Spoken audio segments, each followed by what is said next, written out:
Chiefs and Titans made official the trade that they agreed to yesterday. DeAndre Hopkins goes to Kansas City, and Andy Reid was asked earlier today if he would plan to use DeAndre Hopkins Sunday against the Raiders, and he said, why not? Why wait?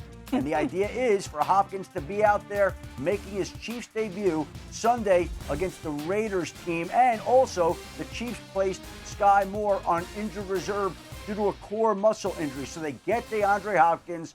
They lose Sky Moore for at least 4 games. And now they will make do with Hopkins going up against a Raiders team that was the last team to beat the Chiefs on Christmas Day last season. That's a good reminder. Hey, the Chiefs had a big need at wide receiver with Rashee Rice, Marquise Brown, and now Juju Smith-Schuster all being out with injuries. We just saw Sky Moore as well. But besides DeAndre Hopkins, the other Chiefs receivers that will be active this week are Xavier Worthy, Mecole Hardman, and Justin Watson. Worthy averages the most receiving yards out of all the group at just 33. Hopkins has averaged 75 yards per game in his career, which is top 10 among active players. Super impressive thinking about the variety of quarterbacks he's played with. Hopkins spoke about the trade moments ago. It means a lot. It takes your game to a different level. It takes your focus, your drive, knowing that you're playing for something. It takes your game to a different level. I haven't played meaningful football in a couple years since, we probably started 8-0 in Arizona. So, it takes your game to a different level. So interesting to think about. He hasn't played meaningful football in 2 years. Mina, what did you think about the Chiefs making this trade? Oh, I absolutely loved it. I mean, I've seen some people say, he's not 2017 DeAndre Hopkins. He doesn't have to be 2017 DeAndre Hopkins. They don't need him to separate downfield.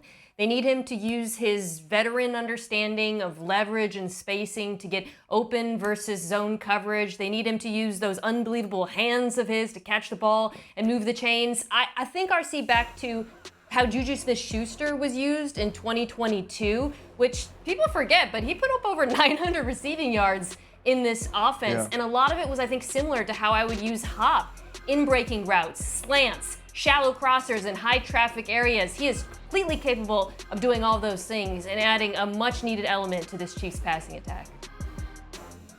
Yeah, also, he allows Patrick Mahomes to throw an imperfect ball. The ball doesn't have to be right on the money when you're dealing with DeAndre Hopkins. And he also understands space, as Mina has already mentioned. And I think this is also part of unlocking Xavier Worthy. Go back to last game against San Francisco. Patrick Mahomes misses him when he splits too high coverage. And then 2 plays later, he tries to get Xavier Worthy down the field again. Xavier falls and is picked off by Deommodore Lenoir.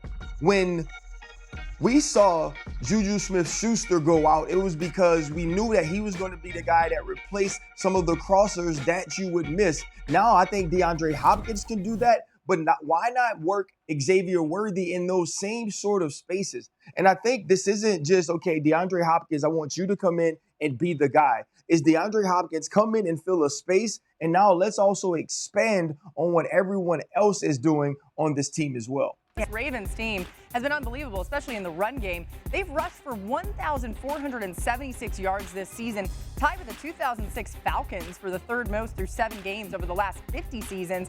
The only teams with more were the 1984 Bears, led by Walter Payton, and the 1975 Bills, led by O.J. Simpson. Derrick Henry currently has 206 rushing yards more than any other player in the NFL. It's just crazy. Dan, what is it about the Ravens' play design that makes this so difficult to try and game plan for? They've taken the zone read, which is either the handoff or the quarterback run, and the RPO, which is at the handoff or the throw, and kind of made them into one. And that's the new age or new era triple option. The motion over, number one, they're going to pull people, so they're not going downfield in their run game to protect against the rules. And Lamar is just reading the front side. Okay, if that front side collapses, hand it off. If they hang, we are going to then become a passer. Well, they hang, so we're going to make sure we get the ball to Derrick Henry. Again, very similar setup. You're going to get that motion. Remember, number one, you're pulling people, so you're not going downfield if you are going to pass it. He's going to read front side. If the front side collapses, he then becomes the runner. If the runner, while you go, linebacker scrapes over the top, you then become the passer. So it goes option 2 to option 3. There's a horizontal stretch on that flat defender, vacated space, easy completion. I love the fact, and we say it too much, that teams run RPOs, no, it's a zone read, or team runs zone read, it's no, it's an RPO. They're one of the unique and few teams in the league that have taken both of them, made them one, and it's really the new era of the triple option. Wow. Dio, it reminds me of Philly a couple years ago. When you start talking about putting those guys in conflict. The thing that I've also loved about the Ravens, when you start mentioning the zone read and how you talk about the triple option, is there's always a lead blocker for Lamar when he keeps it. And I think that's the difficult part. You actually highlighted that. It may have been with the Ravens, but another team, usually the zone read is to just play on air with the quarterback. We see Kyler Murray do it, and it's just him beating the defense to the edge. Lamar's lead blocker isn't finding contact until he's 6 yards down the field, a majority of the time when he on a keeper. So it's very difficult to handle. We saw Philly ride this offense a little bit, to the Super Bowl a couple years ago, and obviously you got a different animal at running back and at quarterback than Philly had. He's exactly right with Philly. The thing that's different about the Philly one, Marcus, is Philly were double-team zones, and they were pushing guys so far downfield that the rules started to say we got to pay attention to no longer being able to block downfield and make the throw. That's why the Baltimore run is a little bit different, because they're pulling people to make sure it's not going downfield and Lamar can still get the pass off. That's their wrinkle to it. Just a little bit bigger picture, Todd Monken in his first season last year and having them on Monday Night Football this week, they said in the offseason, they looked at the offense, they felt like it was just a bunch of different pieces and different plays that didn't really fit together. So they took a ton of time this offseason, almost at the very end of last season till now in the beginning of this season, putting all those pieces together, making it build on each other. It's like they're sequencing events together rather than just calling plays. Yeah, I thought that was really cool when you think about constructing an offense. It's working. Interim head coach Jeff Ulbrich was asked if Hassan Reddick will play on Sunday. Listen to this. I would anticipate he plays. He's an experienced player. He's played in a similar defense to ours, so I think as far as the schematic stuff that he's got to get caught up on, I don't think that's going to be a huge struggle for him. So now it's just seeing where he's at physically. If he's ready, we're going to roll, because obviously we need him. He's a huge part of the success that we will have on defense.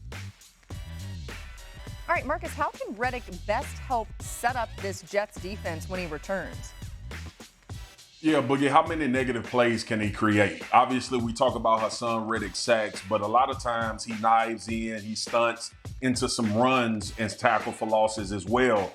We know that his added ability on 3rd and long or 3rd and plus situations are going to help. You have to be able to block him. You have to sometimes, because of his numbers and how good he is off the edge, allocate more guys to block it with him. So he can change some things schematically in what this defense needs, what the offense needs to do to attack the Jets. But his most important thing will be creating those negative plays and obviously getting after the quarterback on 3rd and plus situations. I want to push you back into the ground. Go down. Oh, it's not working. Okay. Oh, there you go. All right. Let's go to Miami, where wide receiver Tyreek Hill is happy to have Tua Tagovailoa back at quarterback. So I gotta take him and his wife to dinner, bro, because I missed him so much, bro. Like, it was so beautiful that shit almost made me cry today, man. Like, just having him in the lineup, having him call the plays, having him, direct the offense. Like, just hearing his voice. I know that sounds crazy, but he's a big part of this team, bro. Like, you see why these quarterbacks get paid so much money, man. What would you tell people who have you in fantasy who might be a little frustrated from the first 6 games? We're back, man. Strike up the man. We're back, baby. Start me this week, baby. Let's go. A direct shout out to fantasy owners everywhere. Okay, there you are. Sorry, it's a little late. RC, what do you think about those comments from Hill? You know what's crazy? At one point, we thought that Tyreek Hill could make any quarterback better. We were thinking like guys like Uncle Rico and dudes like Shane Falco from The Replacements in the movies could play quarterback with Tyreek Hill, but obviously they can't. If one thing I learned during Tua Tagovailoa's absence from the Miami Dolphins is he's the perfect quarterback for this team, the perfect quarterback for Mike McDaniel, and other people can't really do it like he does it. And so that's why you see the excitement on Tyreek Hill's face and hear the excitement in his voice. They need Tua Tagovailoa. At first, I thought he fleeced the Miami Dolphins. Maybe he's underpaid. Yeah. Ooh, I agree. All right, pressing the elevator button. Boop. Go down to the lobby. There he goes. All right, let's go to Pittsburgh, where quarterback Russell Wilson spoke moments ago about last week's win against the Jets. I think the best thing, though, we did was we responded really well. I mean, obviously we scored 37. You know, we felt like we left some more touchdowns out there on the field that we could have had, you know, potentially. So we got the right mentality. We had a great work week today, you know, and yesterday, and so we got to have a great day tomorrow. And that's what we're focused on, just getting better every day. You know, we have a great quarterback room. I mean, Justin and Kyle, smart guys too. So we just spent a lot of time and talking about what we're thinking, what we're seeing, and then at the end of the day, we got to have smart players who are talented, and we got those guys. And so it makes it fun when you're out there on the field, and you know, and we can be at the line of scrimmage and play ball. All right, don't come up yet. Oh. Did it look similar? It's the same thing. What differences did you see in the offense with Wilson versus Fields? The air that he put under the ball. If you contrast it and just the time that the ball is actually in the air in comparison to Justin Fields, it gives the receivers the time to adjust. George Pickens at the bottom of the screen with Justin Fields. Now look at how long the ball is just in the air, 1.8 seconds. Remember that number, okay? That's a go route. A seam to Washington. The big part is how long the ball is actually in the air, giving those guys in tight coverage time to adjust to the football, 1.4 seconds. So the go route 1.8, the seam 1.4. This is Pickens, a go route with Russell Wilson this past weekend. Remember, Justin Fields, it was 1.8. Look how long the ball is in the air now. Wow. 3 seconds. So over a second of just the ability to adjust time-wise. This is Frymuth in his seam. Remember, this was 1.4 with Justin Fields. Look at the difference with Russell Wilson. How long the ball's in the air? 2.1, over half a second. I think the air that he put on the ball allowed more time for those guys to track it, adjust their body, and make some of those contested catches. Russell Wilson, it worked, right? Can Justin Fields develop it? And his game will be the big question long term. As you go back down, how hard is it to develop that? I think it's hard to develop, but once you see it work, you could develop it in your game. Athlete, elite athlete right here.